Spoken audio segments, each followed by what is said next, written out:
Ahmedabad ISKCON મંદિરના પૂજારીએ બ્રેનવોશ કરી યુવતીને ભગાડી છે તેવા આક્ષેપ સાથે ગુજરાત હાઈકોર્ટમાં હેબિયસ કોર્પસ અરજી દાખલ કરવામાં આવી છે।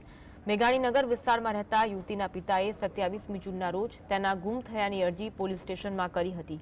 મેઘાણીનગર પોલીસે યુવતીને શોધવાનો પ્રયાસ કર્યો ત્યારે લગ્ન થયાનું સર્ટિફિકેટ આપવામાં આવ્યું હતું। આ પછી 10મી જુલાઈએ પિતાએ સોના ઘરેણાં દીકરી ચોરી ગઈ હોવાની અરજી કરી હતી। તારીખ 10/7ના રોજ મેઘાણીનગરમાં યુવતીના પિતાએ બીજી વખત અરજી કરી કે સોના ઘરેણાં અને રોકડની ચોરી દીકરી કરી ગઈ હોવાનો આક્ષેપ કરતી અરજી હતી। યુવતી મથુરાના વૃંદાવનમાં નિલેશ દેશવાણી સાથે લગ્ન કરી સ્થાયી છે।